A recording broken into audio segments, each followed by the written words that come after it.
this is the pros and cons of living in the Philippines and Vietnam. Let's get into it. So, the pros of living in the Philippines. What would you say?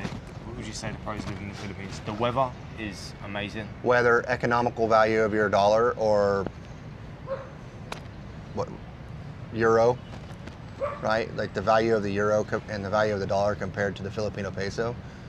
And I think one of the major pros to the Philippines is the people. The people are probably the friendliest, most welcomest, always happy. They're the happiest people that I've encountered with so far in Asia. And I've lived in Vietnam, I've lived in Thailand, you know, and I've lived in Colombia and the Dominican. But so far, the Filipinos and the Colombians are my favorite people. It doesn't matter where they live. They could live in the slums of the cities or live out in the provinces and have nothing, and they're happy. Yeah. It was pouring down rain the other day, and we were watching kids outside Playing in the rain, and they were having a blast. The irony of this was they were literally carrying around like a table umbrella, like the big ones, because what they were doing was trying to hustle money to make money by keeping people dry where they wanted to walk to, and that was their hustle. It's a good business model. Very good, yeah. Because I'm telling you, it was raining. It was pouring rain. Yeah. But it was pretty cool. And another one of the pros of the Philippines is the freedom. Like, you can just get on a bike and you can just travel to the north, to the south. You can take your bike and then you can start crossing islands, and it's pretty cheap to get to take your motorbike to other islands. I think to go to Bantayan Island, it is 872 peso for a motorbike, and that is around 16 bucks. 16 bucks, yeah, which is like £10 to £11. So, I mean, that's definitely one of the major pros. Traveling here is definitely a lot cheaper than you will ever experience, I think, anywhere that I've ever been, which hasn't been a lot, not as much as Sunny, but travel expense here is minute. It's actually mind-blowing how cheap some of these like cab drivers are charging to take you.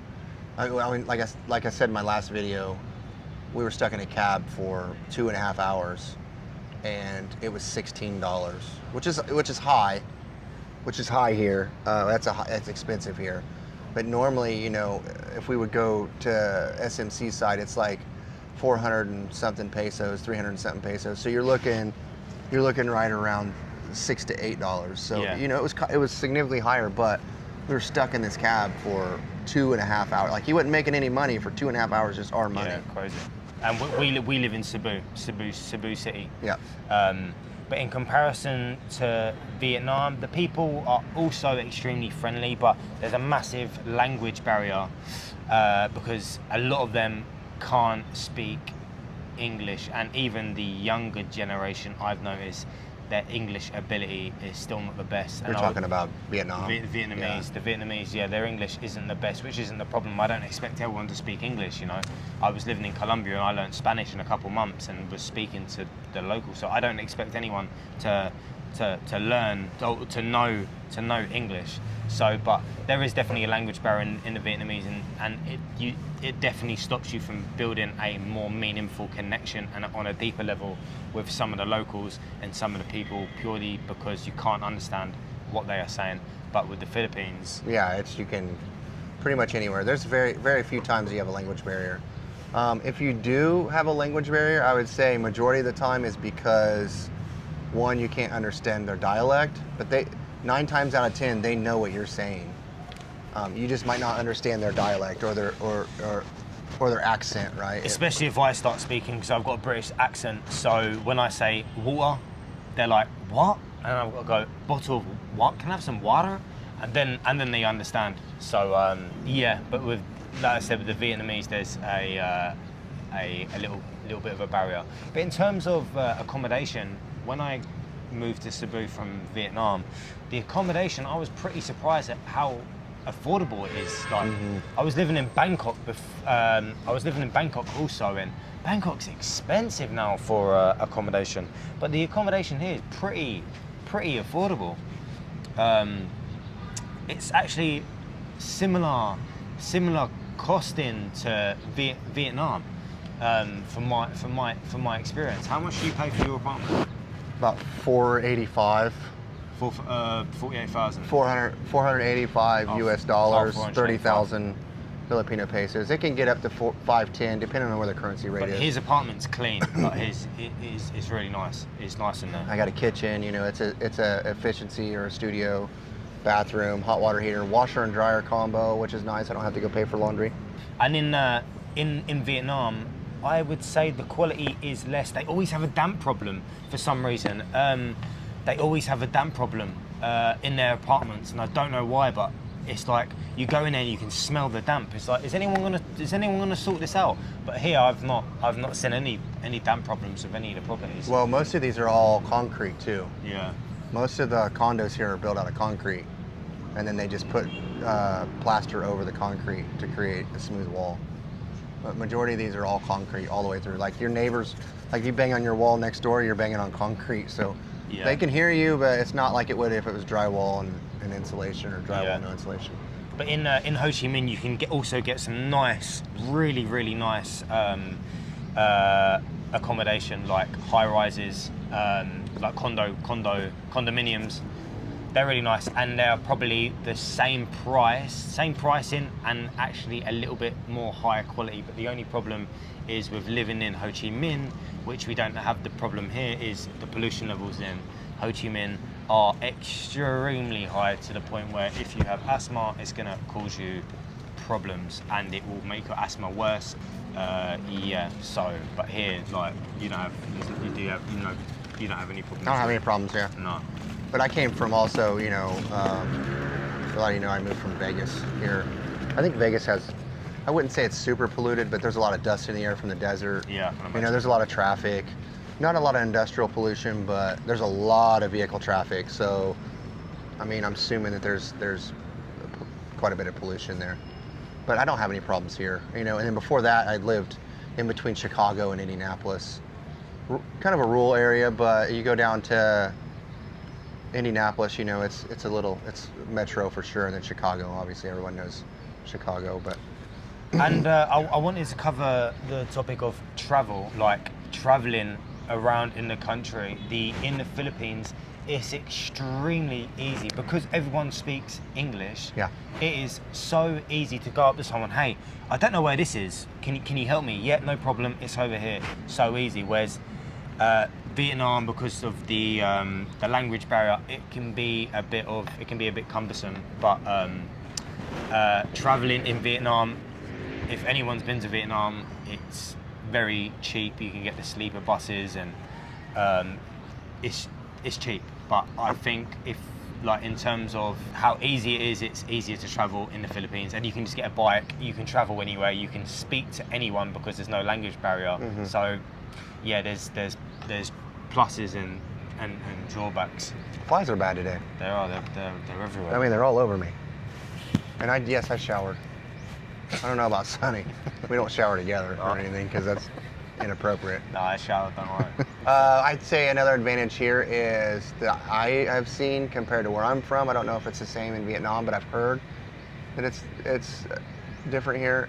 The dating culture here is a lot easier than what I've heard about Vietnam. And I think a lot of that's language barrier, and also I think it's a lot more acceptable for Filipinas to date foreigners here than I think it is in Vietnam. Yeah, and that's a good topic actually. If you are single and you are dating, you will probably find that you can build a stronger connection with someone from the Philippines in comparison to someone to Vietnam. And I noticed, like, you could say I had a girlfriend from Vietnam, and there is. I don't know if it's the cultural differences, but they can be very intense. I've noticed, and there's a lot of things that I do which they don't do in their culture. So there was a big cultural difference, but yeah. You used to experience that here too. There's a lot of things they do here that we don't do in the US. But I noticed they get the sense of humor though. Like, you can say some mad, funny shit to them and they get it. If you said that to a Vietnamese woman, they'd be like, I haven't. They wouldn't even understand you, or they wouldn't even. They'd probably take offence. Actually, if they did understand English, they'd probably take offence. Whereas the Filipinos, you can say, you know, your normal funny stuff that you say, and they always get your sense of humour. I've noticed. I have a different opinion on that, because I like to mess with servers and waiters and waitresses, right? In good fun, not like to be a pain or a nuisance. But like when a server or a waiter or a waitress walks by and they got someone else's food in their hand, I'll usually say, hey, let me get a bite of that before you give that to them. In America, people laugh about that. Oh, funny, funny, funny. Here, oh, no. And, you know, they don't. And I'm even smiling when I say it, you know, it's not like I'm like, hey, give me a bite. No, I'm like, hey, man, give me a bite of that. Yeah. And they're like, no. So they don't usually get my sense of humor. Maybe it's just because I'm a dork, or maybe I got dad jokes or what, I don't know. You see, I don't normally say that to waiters or waitresses, and maybe that's why. Just from my experience of, you know, dating here, yeah, I notice I can say my normal tip. I can be myself, and they can understand me. But maybe I'm just Dry. putting that energy out there, Maybe and I'm dry. maybe I am. Yeah, I'm just naturally seeking the people who have my sense of humour based on my energy and me interacting with the world. Maybe, you know. You know, another thing I do too is they'll say, oh, how's your food? Or how is it, sir? I'm like, you want a bite? You know, just playing with them, and they're like, no, I can't eat off your plate. I'm like, okay. Some of them are cool though. They get used to it though, especially if we're regulars and we come into the coffee shop every day. Or we go to a couple of places and mess with people now. They're starting to get our sense of humor. But I think, but I do say, I would say, I've never been to Vietnam, so I can't say whether or not they catch our jokes here more than they catch them. No, they don't. They don't get the jokes, bro. And if they do, like I said, they either get offended or they won't have an absolute clue what you're talking about. Yeah. They'll be completely baffled. Grocery price. That's correct. Yeah, that's a good one. Actually, that's a good point. The groceries here, I prefer the Philippines because you can get great beef imported from Australia. It's in all the supermarkets, and I'm like my diet is very like a meat-heavy diet. So, whereas Vietnam, it's mostly a lot of duck and chicken, and to get good quality beef, you've really got to go through some rabbit holes and find. You guys need help finding anything? Do you need help finding anything? Are you lost? Are you guys okay? Okay. Yeah. Yeah, I've noticed, but in the Philippines, you can find some good quality beef, whereas in Vietnam, you will struggle, or you've really got to go digging on the internet to find a place that has good quality grass-fed beef, or even grass-fed for half of the year, you know. Not to interrupt, but it's kind of important when he brings up this. So we even have wholesale, almost like Sam's Club or Costco out here, and they're called Landers and S&R, and they claim to be foreigner-based foods, and there's some validity to that, but the beef is either from Australia. You can buy U.S. beef here, Australian beef, or Brazilian beef. Yeah, I think it's mostly Australian I see though. Yeah, I think Australian beef is pretty decent though. And you can find U.S. beef here, but it's significantly more. Like a steak, you're gonna pay it's still cheaper than in the U.S., but for out here it's expensive, like $20 US for a steak. But you got to remember it's come a longer distance as well, you know. Yeah. And I don't know if it's grass fed or not. Whereas where I go there's a place called the Marketplace. It tells you how many if it's grass fed or how many days of the year, you know, it's been fed grass for 210 days of the year, you know. So yeah, the one thing I like about the Philippines is you can get great beef here, and in Vietnam, yeah, it's a bit of a struggle. I think there's better seafood in Vietnam because I think that's to do with China taking the Philippines seas. Yeah. Well, I don't know how long that's gonna last, considering we just opened up our U.S. military base back in the Philippines, so I don't know how much longer China's going to have our seas. We'll see. But yeah, in terms of cost, Vietnam is still a little bit cheaper, but I think if you're a beef eater and you want high quality beef, I think Philippines is better in my opinion. Yeah, I don't really have anything else. I don't really know much about. I think that'll do 15 minutes. It's fine. But yeah, anyway, guys, please make sure you like, follow, and subscribe, please. My name is Sunny Trades Life, and this is Tutor Travels. Tutors Travels. Tutor Travels. Give him a follow, please. I'll tag him in the description down below.